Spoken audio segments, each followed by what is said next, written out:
difficulties in measuring national income. So here there are many difficulties encountered in measuring national income of a country. अब यसमध्येको the difficulties involved are both conceptual and statistical in nature. That means अब statistical भनेको practical हिसाब किताब गर्दाखेरिको कलेक्सनको कुरा होला अनि conceptual concept भने कुन चाहिँ मेथड अप्लाई गर्ने which one is best हैन अनि कुन चाहिँ गुड्स एन्ड सर्भिसेसहरु लिने हैन कसको के एड गर्ने के नगर्ने भन्ने कुरा जुन कन्सेप्ट छ नि त्यही डिफिकल्टीज छ त्यहाँ चाहिँ प्रब्लमेटिक छ भन्छ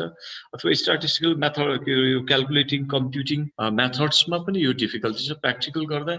कन्सेप्ट क्याल्कुलेट गर्दाखेरि अथवा चाहिँ त्यसको कन्सेप्ट बेसमा दुईटैतिर केही न केही डिफिकल्टीजहरु छन् जुन हामीले अगाडि पढ्दाखेरि पनि तपाईहरुले त्यहाँ केही कुराहरु भ्यालु एडेडमा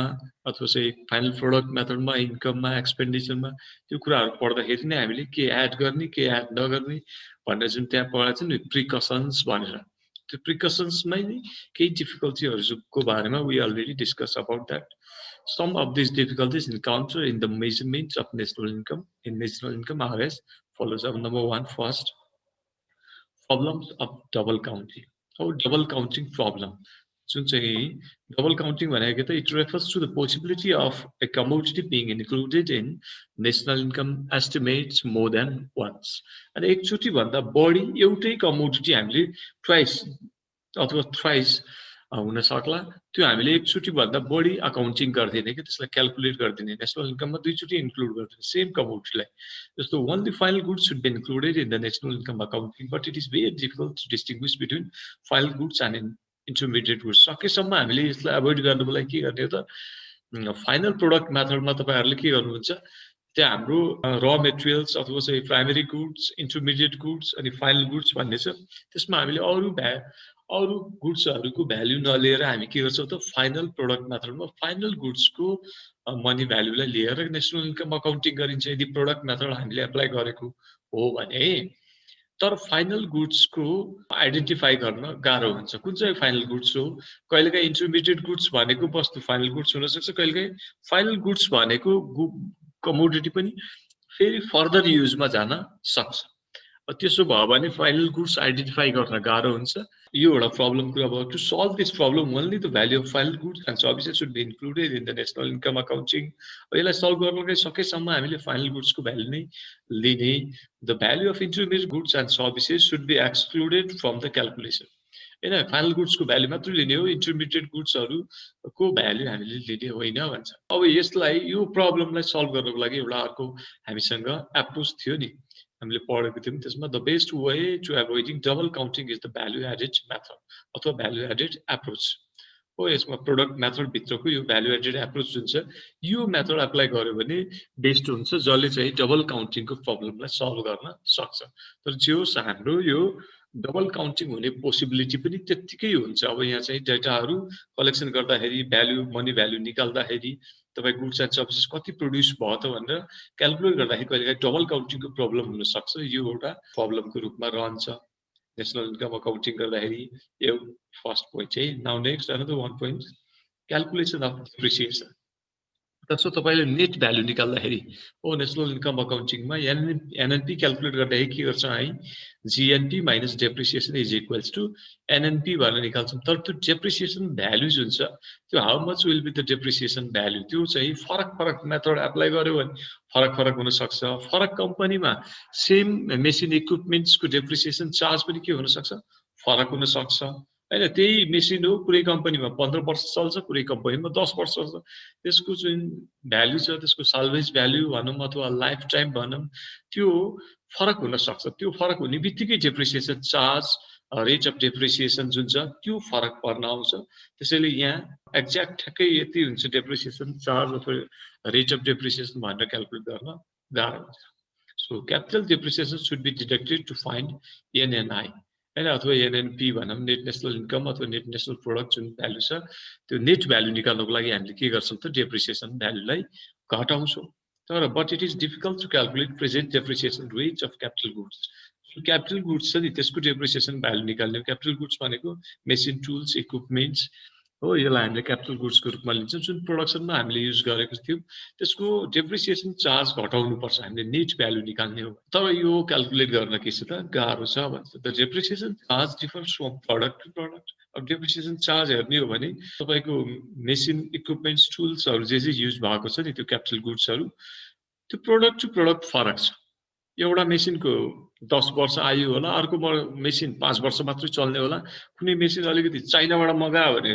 कम वर्ष चल्ने जापानबाट मगायो भने त्यही खालको मेसिनको के रे लाइफ टाइम बढी हुन्छ सो त्यस्तो हुने बित्तिकै लाइफ टाइममा चेन्ज हुने बित्तिकै त्यसको डेप्रिसिएसन चार्ज पनि फरक हुन सक्छ sometimes similar capital goods are treated differently by different firms तपाईं हेर्नुस् ए कम्पनीमा त्यही क्यापिटल गुड्सलाई डेप्रिसिएसन चार्ज फरक मानेको छ तर बी कम्पनीमा त्यही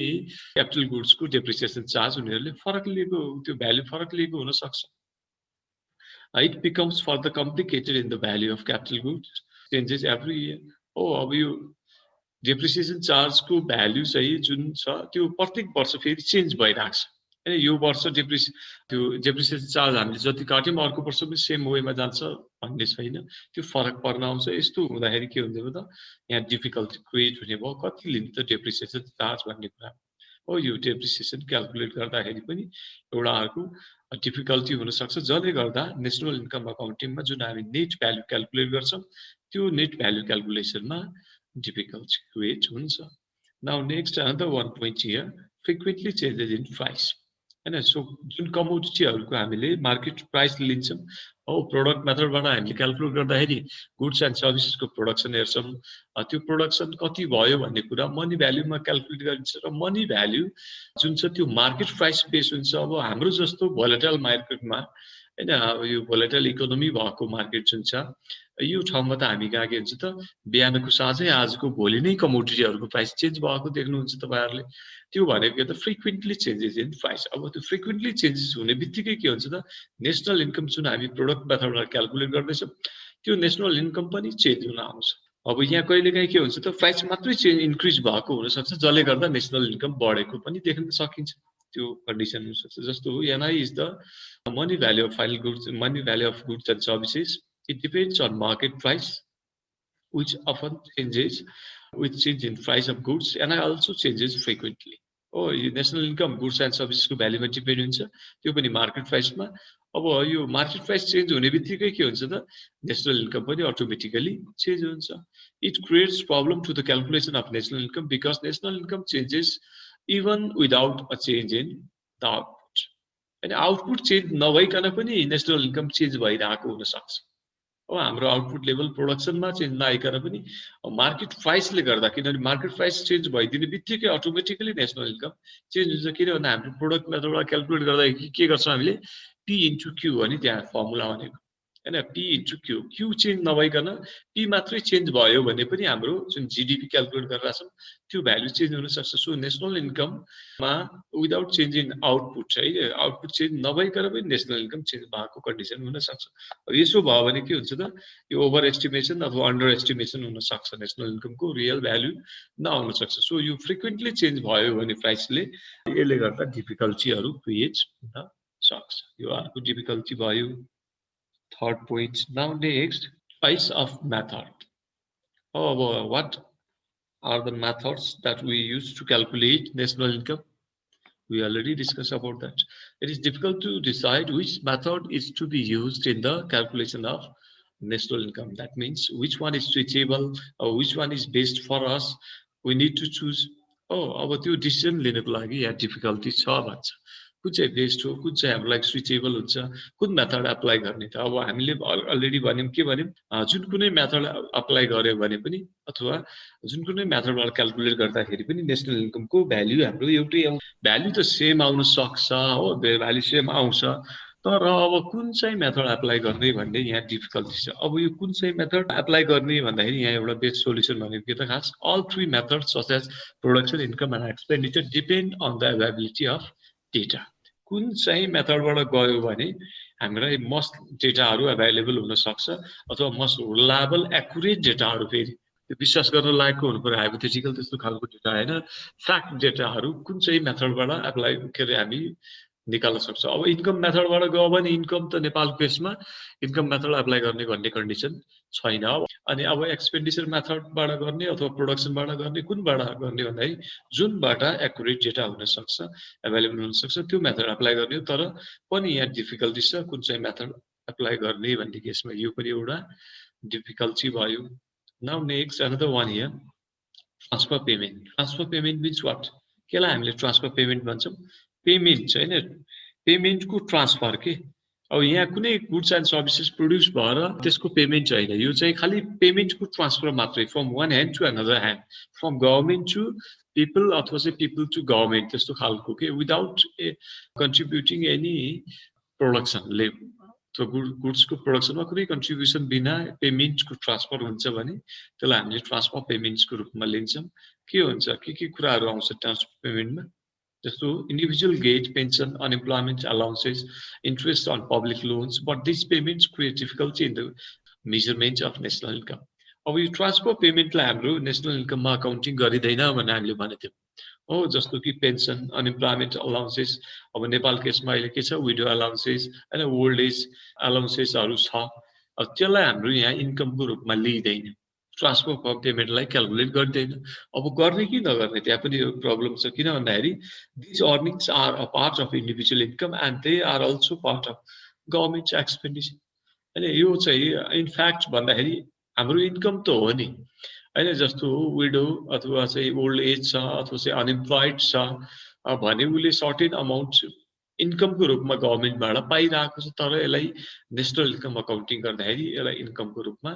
क्यालकुलेट गर्न मिल्दैन भन्छ हाम्रो कन्सेप्चुअल फ्रेमवर्क अन्तर्गत। यसलाई हामीले क्यालकुलेट गर्दैनौँ अथवा यसलाई इन्क्लुड गर्दैनौँ। तर यो इन्डिभिजुअलको लागि अथवा गभर्मेन्टको लागि गभर्मेन्टको एक्सपेन्डिचर हो, इन्डिभिजुअलको के हो त त्यो इन्कम हो। हुन त एउटाको खर्च एउटाको आम्दानी भइरहेको हुन्छ, तर पनि यसलाई इन्क्लुड गरिँदैन। यो पनि एउटा यो कन्ट्रोभर्सियल टपिकको रूपमा हामी यसलाई लिन सक्छौँ अथवा यो पनि एउटा डिफिकल्टीको रूपमा हामी एक्सप्लेन गर्न सक्छौँ। Now next other one is illegal income. Illegal income means illicit income. इसमें के भन्छ त? जस्तो income earned through the illegal activities such as smuggling or gambling, theft, robbery, illicit production of wine, etc. is not included in a national income. यो कुराहरूलाई हामीले national इन्कममा accounting गर्दैन illegal इन्कममा हैन। लिगलाइज नभएको कुराहरू जस्तो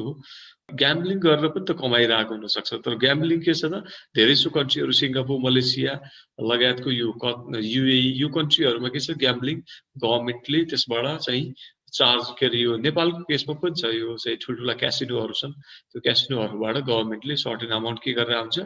ट्याक्स लिएर त्यहाँ चाहिँ गभर्मेन्टले केही सर्भिस चार्जहरू गभर्मेन्टले उठाइरहेको हुन्छ, त्यसैले यो क्यासिनोहरूबाट इन्कम हुनसक्छ। अनि अब यो इलिसिट प्रोडक्सन अफ वाइन भन्ने छ। जस्तो इलिसिट प्रोडक्सन भनेको विदाउट लाइसेन्सिङ होइन, गभर्मेन्टलाई ट्याक्स नबुझाइकन जस्तो हाम्रो यहाँ काठमाडौँमै भनौँ नेवार समुदायहरूमा घर घरमा चाहिँ रक्सी बनाउने चलन छ। त्यो रक्सी बनाए बापत गभर्मेन्टलाई कुनै खालको किनभने सेल्फ कन्जम्सनको लागि त्यो प्रोड्युस हुन्छ, प्राय गरी मार्केटिङको लागि युज हुँदैन। तर अब ठमेल लगायतका न्यु रोड अरू एरियाहरूमा चाहिँ पसलमा त्यो लोकल वाइनहरू अथवा रक्सीहरू पाउँछ, बिक्री वितरण पनि हुन्छ। तर पनि त्यो हाम्रो गभर्मेन्टले त्यसबाट कुनै खालको ट्याक्स त्यो कुनै खालको पैसा नउठाउने भएकोले त्यो प्रोडक्सनलाई हाम्रो यहाँ नेसनल इन्कममा अकाउन्टिङ गरिँदैन। अब नेपालमा केसमा हेर्ने हो भने त धेरै यो इलिसिट प्रोडक्सन अफ वाइन छ, तर यदि त्यसलाई नेसनल इन्कममा अकाउन्टिङ गर्ने हो भने त्यसले पनि ठुलो हिस्सा ओगट्थ्यो होला। तर त्यसलाई हाम्रो यहाँ ब्यान गरेको छ, इलिगल मानिन्छ होइन। त्यसले इलिगल हुने बित्तिकै त्यसलाई हामीले नेसनल इन्कममा अकाउन्टिङ गर्दैन। हुन त त्यो जुन वाइन प्रोडक्सन भएको छ त्यसले गर्दा पनि के त थुप्रो ट्रान्ज्याक्सन त भइरहेछ नि, करोडौँ अरबौँको त्यसको कारोबार भइरहेको होला। कति मान्छेले त्यसमा रोजगारी पाइरहेको होला, कति होटल व्यवसायहरू त्यो वाइनसँग त्यो लोकल प्रोड्युस वाइनसँग रिलेटेड हुन सक्ला हो। तर त्यस्तो कुराहरू यहाँ हेरिँदैन किनभने त्यो इलिगल भएकोले। सो अब यसलाई इन्क्लुड गर्ने कि नगर्ने, अब भोलिको दिनमा त्यो लिगलाइज हुने बित्तिकै अटोमेटिकली इन्क्लुड गर्नुपर्ने हुन्छ होइन। ग्याम्बलिङलाई हामीले यहाँ इन्क्लुड गर्दैन, तर त्यो लिगलाइज हुने बित्तिकै त्यसबाट जेनेरेट भएको इन्कम गभर्मेन्टको इन्कमको रूपमा हामीले यहाँ इन्क्लुड गर्नुपर्ने होला होइन। त्यसैले यो इलिगल कुराहरूलाई कतिपय कन्ट्रीहरू मेक्सिको होइन, ब्राजिल लगायतका त्यहाँ चाहिँ थुप्रो हिस्सा यस्ता खालका इलिगल एक्टिभिटिजहरूबाट थुप्रो इन्कम जेनेरेट गरिरहेको हुन्छ। अफगानिस्तान भनौँ होइन, तर त्यसलाई नेसनल इन्कममा अकाउन्टिङमा गरिँदैन र त्यहाँको कन्ट्रीहरूको इन्कम लेभल एकदम थोरै देखिन्छ यो पनि एउटा अर्को डिफिकल्टी भयो by excluding such activities the NI is under estimated यदि हामीले यसलाई इन्क्लुड गरेनौँ भने हाम्रो जुन नेसनल इन्कम छ त्यो अन्डर एस्टिमेट हुन्छ थोरै देखिन्छ इनफ्याक्ट अब अर्को डिफिकल्टी छ एउटा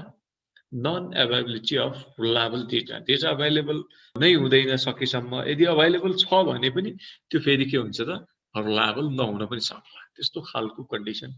रहन्छ हाम्रो जस्तो कन्ट्रीमा स्पेसली है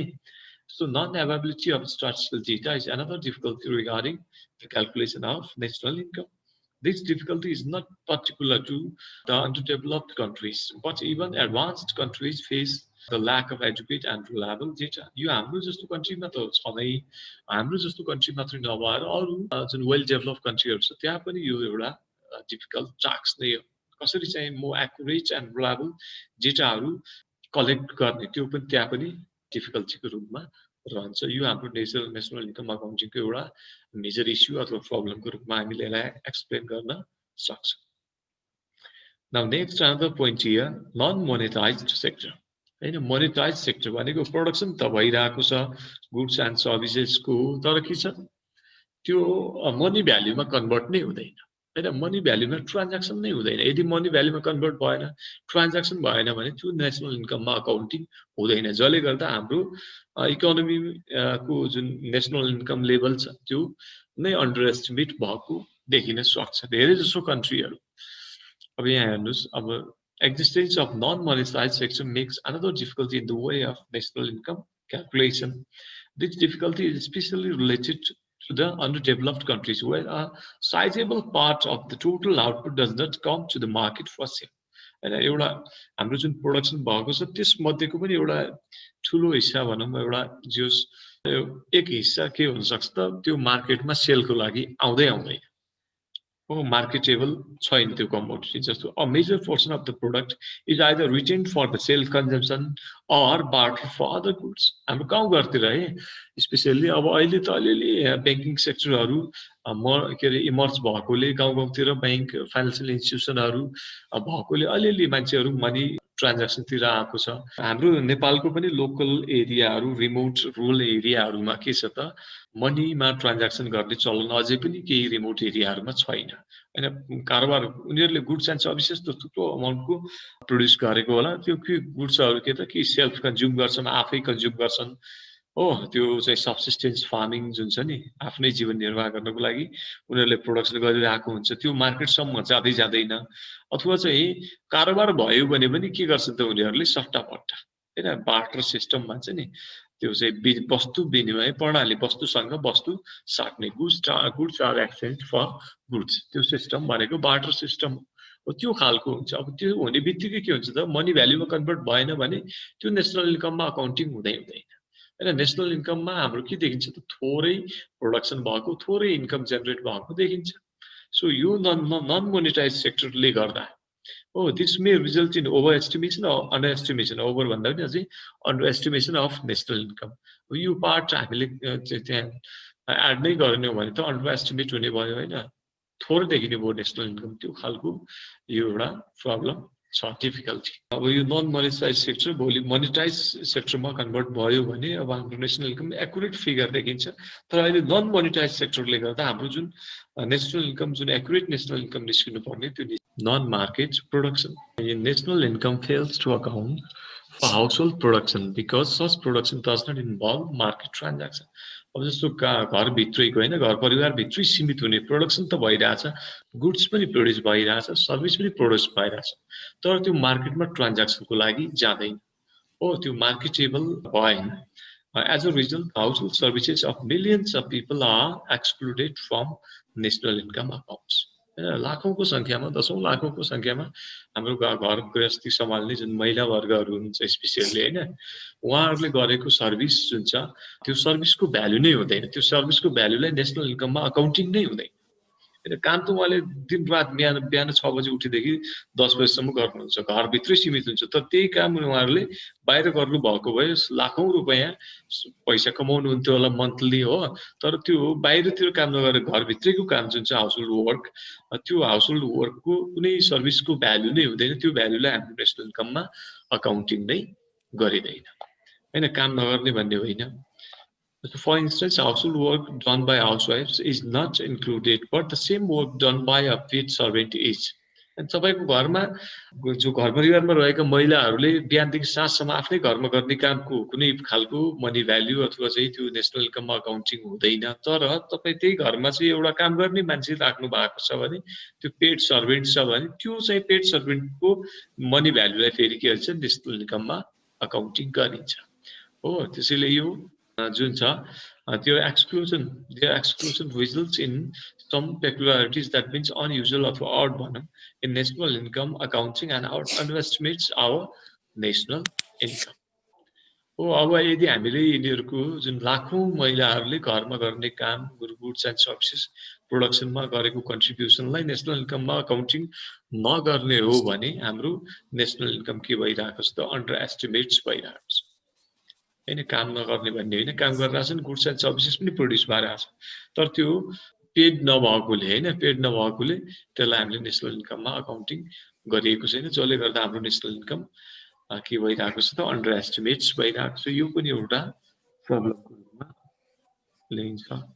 अब अर्को छ चोइस अफ गुड्स। अब कुन चाहिँ गुड्स एन्ड सर्भिसेसलाई नेसनल इन्कम अकाउन्टिङ गर्दाखेरि चुज गर्ने त, कुन चाहिँ गुड्सलाई सेलेक्ट गर्ने। So there is problem of choice of goods and services having money value are included in national income, but there are goods and services which do not have corresponding flow of money payments. जसको money value हुन्छ हैन, जुन goods and सर्भिसेसको मनीमा transaction हुन्छ अनि payments हुन्छ, receipt and payments हुन्छ, त्यसलाई हामीले नेसनल इन्कममा अकाउन्टिङ गरिन्छ। जसको हुँदैन त्यसलाई हामीले नेसनल इन्कममा अकाउन्टिङ गरिँदैन। अब कतिपय कुराहरू हुन्छ जस्तो the services performed out of love or mercies do have economic value but not money value. अरे जस्तो दया माया बाहेकका अरू धेरै गुड्सहरू सर्भिसेसहरू छन् अनि जुन हामीले सर्भ गरिरहेको हुन सक्छ, त्यसमा इकोनोमिक भ्याल्यु त हुन्छ, परिश्रम लागेको छ, मानिसहरूले इन्कम जेनेरेट गरिरहेको हुन सक्ला, तर त्यसलाई हाम्रो त्यसको मनी भ्याल्युमा कन्भर्ट गरेनौँ भने त्यो हाम्रो गुड्स एन्ड त्यो नेसनल इन्कममा अकाउन्टिङ हुँदैन। त्यसैले कुन गुड्स चुज गर्ने, कुन सर्भिसेस चुज गर्ने हो, त्यसको मनी भ्याल्युमा ट्रान्ज्याक्सन नहुन पनि सक्ला त्यो सर्भिसेसहरू, त त्यसलाई हामीले यो नेसनल इन्कम अकाउन्टिङ गर्ने कि नगर्ने भन्ने कुरामा यहाँ प्रब्लम छ। अब अर्को एउटा छ अनरिपोर्टेड इन्कम। अनरिपोर्टेड रिपोर्ट नै नगरेको, लुकाएको भनौँ। Sometimes people don't provide all the right information about their income to evade taxes. पिपलहरूले सबैले आफ्नो एक्चुअल इन्कम उनीहरूले नबताउन पनि सक्छ। किन ट्याक्स छल्नु पर्नेछ, किनभने सबै इन्कम सोर्सहरू देखायो भने त सबै इन्कममा इन्कम ट्याक्स लाग्छ। इन्कम ट्याक्स लाग्यो भने उनीहरूको सम्पत्ति घट्न सक्छ, आफ्नो आम्दानीको हिस्सा दिनुपर्छ। त्यो भएर नेपालमा यस्तो खालको ट्याक्स इभेसनको गर्ने, ट्याक्स इभेड गर्ने भनेको के त कर छल्ने हैन, इभेड गर्ने, छल्ने। यो काम यसले गर्दा के त हाम्रो जुन इन्कम छ त्यसलाई फुल्ली रिपोर्टेड नहुन सक्छ। This causes disparities in the counting of national income. जुन national income accurate national income निस्किनु पर्ने हो त्यो आउँदैन। अब यो चाहिँ हाम्रो केही difficulties in measuring national income भयो। अब हाम्रो जस्तो कन्ट्रीहरूमा जस्तो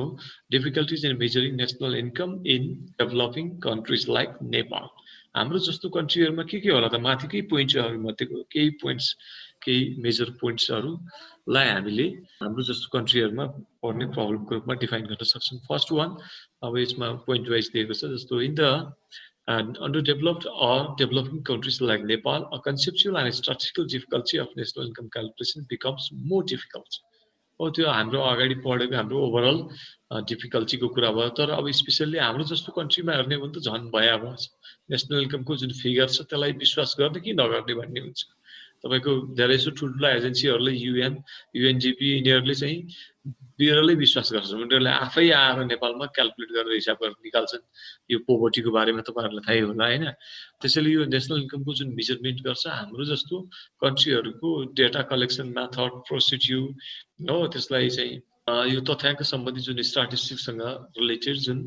क्यालकुलेसन छ त्यति धेरै रिलायबल मान्दैन। किन मान्दैन त भन्दाखेरि हामी कहाँ यो प्रब्लमहरू छ, त्यसले गर्दा हाम्रो एक्युरेट नेसनल इन्कम अकाउन्टिङ हुँदैन भन्ने छ। So major difficulties of computing national income in UDCs like Nepal are as follows. First one is non-monetized sector. हाम्रो डेटा नेसनल इन्कम डेटा अहिले एक्युरेट छैन किन एक्युरेट छैन त भन्दा नन मोनिटाइज सेक्टरले गर्दा so large portion of the product particularly in the agriculture especially हेर्ने हो भने एग्रिकल्चर सेक्टरमा is not brought to the market for sale production त भएको छ हाम्रो एग्रिकल्चर प्रोडक्सन हाई छ तर जुन अहिले देखाएको छ नि डेटाले त्यो डेटाले तल थोरै देखाउँछ किन भन्दाखेरि त्यो धेरै सो एग्रिकल्चर सेक्टरको प्रोडक्सनलाई मार्केटमा सेलको लागि ल्याइदैन it is either directly consumed by the producer or is exchanged for other goods हैन कि आफै कन्ज्युम गर्छ कि चाहिँ त्यो बार्टर सिस्टममा जान्छ अथवा गुड्ससँग गुड्स एक्सचेन्ज हुन्छ त्यो मार्केटमै आउँदैन सो मार्केटमा आएन भने नेसनल इन्कममा त्यो अकाउन्टिङ हुँदैन कति प्रोडक्सन भयो भन्ने कुरा एक्चुअल भ्याल्यु आउँदैन सो अन्डर एस्टिमेसन हुन्छ हाम्रो नेसनल इन्कम यो एउटा मेजर डिफिकल्टी अर्को भनेको illiteracy or ignorance people are socially backward. They are superstitious and do not disclose their incomes easily and correctly. अब इन्कम मेथड अप्लाई गरेर तपाईले क्याल्कुलेट गर्न खोज्यो भने पनि इलिटरेट छन् उनीहरुले आफ्नो इन्कमको रेकर्ड नै प्रपरली राखेको हुँदैन र राखेको छ भने पनि उनीहरुले एक्युरेट डेटाहरु प्रोवाइड नगर्न पनि सक्छ किनभने सोशल मिसबिलिफ्सहरु थुप्रो छ आफ्नो आम्दानी नबताउने कसैले बताइहाल्यो भने पनि गलत बताउने हैन यो खालको कुराहरु छ जसले गर्दा हाम्रो accurate data national income data हुँदैन यो एउटा प्रब्लम भयो नेसनल इन्कमको अनि अब अर्को छ यहाँ most of the producer do not keep accounts of their products because of literacy त्यही माथि कुरा आयो हैन अब अकाउन्टिङ गर्ने क्याल्कुलेसन गर्ने थाहा छैन मान्छे पढ लेखेको छैनन् अब बुक किपिङ राम्रोसँग गर्दैन इभन तपाईहरुले लाखौं करोडको व्यापार गर्ने मान्छेले पनि सामान्य